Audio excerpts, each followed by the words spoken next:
Hey everyone, and welcome back to Stick to Growth. Today, we're diving into a leadership topic that far too many of us have experienced. The culture of credit hoarding. You know, that situation where the team does all the heavy lifting. But when it comes time for recognition, one person seems to soak up all the glory. Yeah, that. We're going to break down what it is, why it's so damaging, and most importantly, how we can foster a culture where credit is shared fairly. Stick around because this one's important. Alright, let's get into segment 1. What exactly is credit hoarding in leadership? At its core, credit hoarding is when a leader consistently takes undue recognition for the achievements of their team members. It's not about sharing in the success, which good leaders do. It's about claiming all the success for themselves, often downplaying or outright ignoring the contributions of others. This can manifest in different ways. Perhaps they present a team project as their individual effort in a meeting, or they accept praise without acknowledging the people who actually did the work. It's subtle sometimes, but its impact is anything but now. That begs the question for segment 2. Why do leaders fall into this trap? There are a few common reasons. Sometimes it stems from insecurity.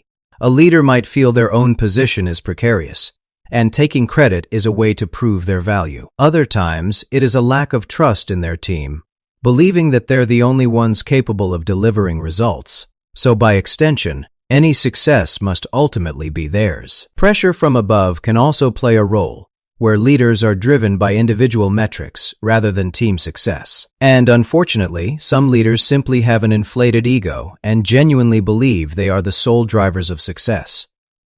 What do you guys think? Have you seen other reasons why this happens? Let me know in the comments below.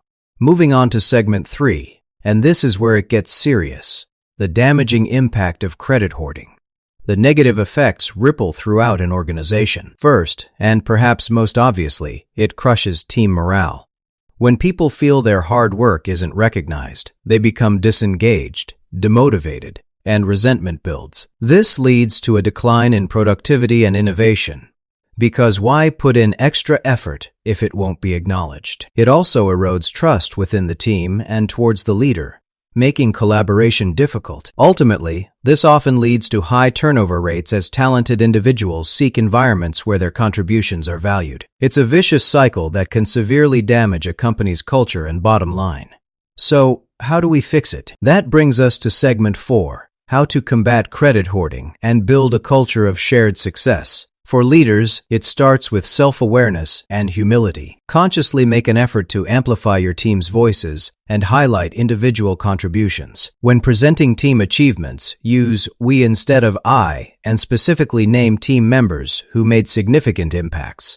Implement regular recognition programs, both formal and informal. Create psychological safety, where team members feel comfortable speaking up about their work. For team members, it can be trickier, but documenting your contributions and having open, respectful conversations with your leader can sometimes help. In a healthier culture, leaders act as a shield for their team, taking blame when things go wrong and deflecting praise when things go right. And that wraps up our discussion on credit hoarding culture in leadership. It's a pervasive issue, but it's one we can actively work to change. Remember, true leadership isn't about how much credit you take, but how much credit you give. When you empower your team and celebrate their wins, everyone succeeds. If you found this video insightful, please give it a thumbs up and consider subscribing for more content on leadership, career growth, and workplace dynamics. What are your experiences with credit hoarding? Share your stories and tips in the comments below. I love reading them. Until next time, keep leading with integrity, and I'll see you in the next video.